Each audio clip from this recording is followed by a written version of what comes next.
Baada ya changamoto ya muda mrefu ya upatikanaji wa huduma ya maji safi na salama kwa wakazi wa vijiji vya Mkolani, Bwerwa, magharibi mwa Kasosobe wilayani Mbogwe, hatimaye hali hiyo imekuwa historia. Kwa tunakunywa maji mabaya ya dimbwini. Yaani mnakunywa, mnaenda shambani, mnakuta maji hamna, ndani hadi amke usiku ufate maji. Maji huko mbali, yani ni umbali urefu wa kutembea hadi unachoka. Sasa hivi hatuhangaiki yako karibu. Ndio mwingine mnaamka usiku saa 10, natakiwa ujitahidi. Yaani waamke uende, unaacha mtoto ndani mdogo analia mpaka anatosha. Baba uliyemwacha ndani abebe mtoto. Anasema labda huko umeacha kama mtu fulani umekapaki, ila kumbe unachohangaikia ni maji. Katika shule yetu kulikuwa na changamoto ya upatikanaji wa maji safi na salama.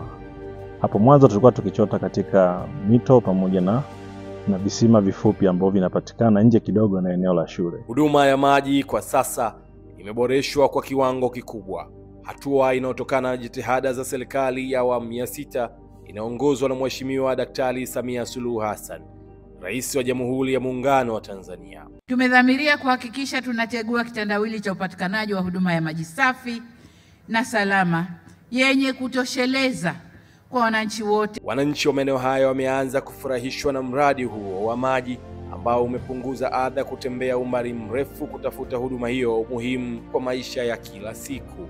Nashukuru sana Jewasa ametuletea maji masafi. Zamani tulikuwa tunasumbukana kupata mtoni, maji yalikuwa mabaya. Nashukuru sana ametuletea maji mazuri. Napenda kuishukuru serikali ya Jamhuri ya Muungano wa Tanzania chini ya Dr. Samia Suluhu Hassan kwa kutuwezesha kupata maji katika shule yetu. Lakini vile vile tuishukuru Wizara ya Maji ambayo imetuwezesha kufikisha mradi huu katika eneo la shule yetu. Lakini vile vile tuwashukuru Gewasa, Mamlaka ya Maji Safi na Maji Taka mji wa Geita, ambayo imetuwezesha kupata huduma hii ya maji katika shule ya msingi Kasosobe.